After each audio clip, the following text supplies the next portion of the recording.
This week, as I was praying about what message to bring, normally God really crystallizes the message for me very early on.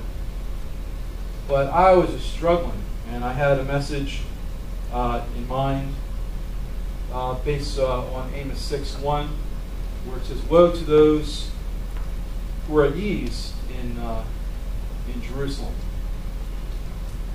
And as I was studying on that passage, actually earlier, before last week, I got a call from Kevin Hackenberg. "Hey, you want to come to creation with me for a few days?" So I really got the woe to those who are at ease, because I was at woe because I was at disease, sleeping in a tent with Kevin Hackenberg. And I'm a pretty big guy, and Kevin's even bigger than I am, and it was a tiny tent, and it was about 100 degrees. So, but I was still struggling with, was that the right message? And then I had a talk Saturday morning with my wife, and of course, you know, women just, I don't know what it is, but God just, they're more emotional beings that God's created, and she just clarified for me, you know, it's like sort of slap upside the head, well, what are you supposed to do Sunday? She just said something that cued me in and made me realize, you know, there's no message that I should be coming to bring today. I really can't be in Chuck's stead today. And that God spoke to my heart and just said, you know, this is the day to be about Pastor Chuck and Joy and his family. And for us to have an opportunity to share our hearts with him. Not really discussing his personal loss, but talking about how they personally have affected and touched our lives in ministry. I know that certainly, Chuck, you've touched my life, and you've had an impact on my life, and I'm sure that's compounded by everybody in this room. But the reason that thought came to me was I went to a funeral not some time ago, and the preacher was amazing. He was giving the most amazing eulogy about this person who had passed away. And this is somebody that I knew, and yet I'm learning all these things about this person. I was like, I didn't know that, I didn't know that, I didn't know this, you know. And all these wonderful things are being said. And I just sat there and I thought to myself, I bet you this person wishes they were alive right now to be hearing this in person. Why is it that we wait until someone has passed to have an opportunity to share with them how we really feel? What is it about us and our human spirit? We have this awkwardness that we can't show our love and affection properly for people. I saw Courageous this past week. My son's been bugging me for probably a year to watch that movie.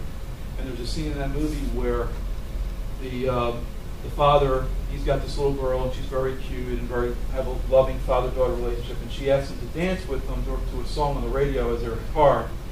And she gets out of the car and she begins to dance and says, "Dad, this is how you're supposed to dance with me. And, you know, come out of the car and dance with me." And Dad's saying, "Nah, it's silly. You know, there's people, we're in a parking lot, people are watching, whatever." And he doesn't dance with his daughter. And then as the story goes along, his daughter is tragically taken in an accident. And he never got that chance to dance with her. So in life, you know, we have moments where we have an opportunity to dance with each other. And today, hopefully, is one of those days where God's Spirit will work, and we'll have a chance to share our love for Chuck and for Joy, for Mary and Sarah, and to be an encouragement to them. Philippians. So in a moment, I'm going to ask you to, if you want to come up and share, there will be a mic. There's a mic here. You can come up and share. If you're shy and you can't do that, then write him a letter and send it to him this week. Or Facebook message him if you're a Facebook person.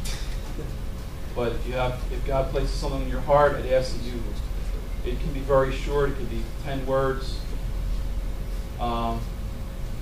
It could be, but preferably not too long, so that we'll have an opportunity to share if somebody wants to share. And if you struggle, we'll get the hook and we'll lovingly pull you off the stage if you're like me and you have trouble finishing.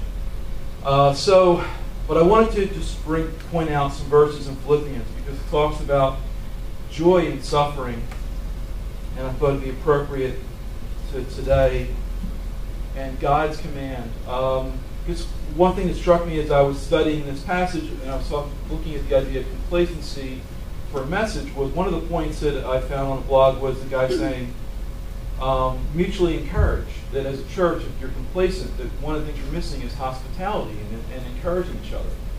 And what was weird about that was I thought, well, I wouldn't have thought about that as far as a church being complacent, that they should be doing more for, that hospitality is a factor. And then I thought to myself, well, that's silly. Why wouldn't you think about that? I mean, how else do you express your love, and how else do you show how you care for people?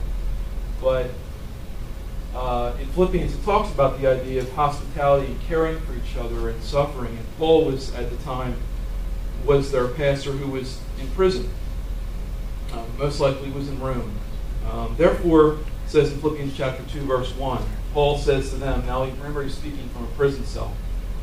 Therefore, if there's any encouragement in Christ, if there's any consolation of love, if there's any fellowship of the Spirit, if any affection and compassion. It's a pretty good question. If we have any love, if we have any care, if we have God's love in our heart, then, and hopefully the answer is yes, we do, make my joy complete by being of the same mind, maintaining the same love, united in spirit, intent on one purpose, to be unified. Well, how does that happen? Verse 3, do nothing from selfishness or empty conceit, but with humility of mind, regard one another as more important than yourselves. Do not merely look out for your own personal interests, but also for the interests of others. We live in a very selfish world. People are very wrapped up in themselves. You can't go out somewhere without seeing people taking pictures of themselves, so they can paste those pictures of themselves on Facebook so everybody can see them and they can comment on them. And hey, I do it too. But the point is, we live in a very me-oriented world. But Paul is saying to them, make my joy complete by being unified and by sharing by sharing with each other, loving each other, and making others' interests more important than your own. And that's just a part of maturity as we learn to love each other. And that's when people really see that God is at work in our lives. And then he goes on to say in chapter 3, finally, my brethren, rejoice in the Lord. To write the same things again is no trouble to me, and it's a safeguard for you. So he encourages them in rejoicing, and he goes on to say, finally, this is a classic passage in Philippians 4, verse 4, rejoice in the Lord always. Again, I will say rejoice. Again, a guy in prison. Let your gentle spirit be known to all men. The Lord is near. Be anxious for nothing, but in everything by prayer and supplication with thanksgiving, let your requests be made known to God. And then he goes on to say, talks about a gift that he received. And we're going to have an opportunity to give a physical gift to the Kiefer family today. And I ask you to pray about how God would have for you to give. But Paul says to them, but I rejoice in the Lord greatly that now at last you've revived your concern for me. Indeed, you were concerned before, but you lacked opportunity. Not that I speak from want, for I've learned to be content in whatever circumstances I am. I know how to get along with humble means, and I also know how to live in prosperity. Although I'll tell you, if you're a pastor, you're probably not going to know how to live in prosperity too much. In any way, every circumstance, I've learned the secret of being filled and going hungry, both of having abundance and suffering need. I can do all things through Christ who strengthens me. And he goes on to thank them for their gifts that they gave, and then says, and my God will supply all your needs according to his riches and glory in Christ Jesus. But that was right after he thanked them for their gifts. Lesson being, when we give out of sacrifice to others in our life, and we say, I can't give anymore. There's nothing left that I can give. This person just keeps take. I can't give. But God says, you can't outgive me. And that verse of promise is not a promise for everybody.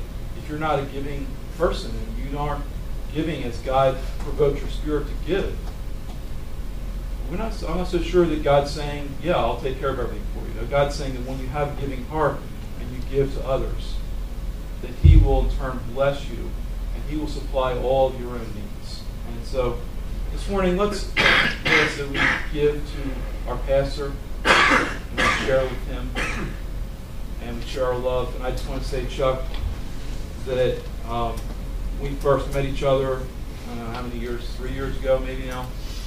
And I thought, well, this guy's crazy enough to get me. And you were. And you are. And you have encouraged me and lifted me up and scolded me when I needed it, and been honest and loving, and have always stood beside me, and I appreciate that from the bottom of my heart. You've been a blessing to my wife and I, and to our whole family, and as Joy and also your girls. Yes, they are preachers' kids, but you know what? They're about as great a bunch of preacher kids as I've ever known. And I love them like they were my daughters, and I appreciate what they do. I appreciate their heart, the way they support you and your ministry, the way they love everyone here and take an active role. And that's a blessing. And your whole family is a blessing to me, and I thank you for the opportunity to serve alongside you. It's an honor. So at this point, I'm going to ask if there's others who want to share, and I'm also going to ask that Mike have a part in helping me to do that. Thank you, Mike. I wanted to say this. I've been a minister, been in the ministries for years, a long time that I can't even count.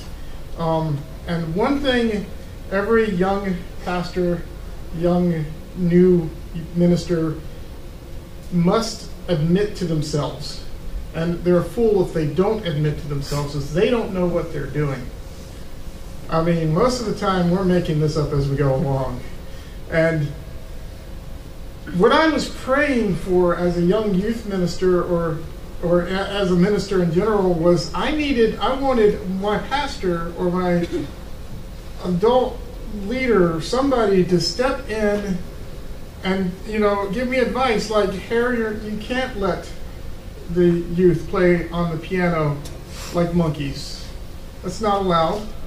You shouldn't talk about that in public. You shouldn't say words like, you say from the pulpit, like, there are certain things, and step in and say, how are things? How are you? Chuck has done that for me. Most of my other pastors, most of my other leaders look at me and they said, as every other preacher says, he'll figure it out as he goes, and this should be fun to watch. Chuck's like, I give you freedom to do what you need to do, but I'll give you advice along the way. He accepted me as part of his family.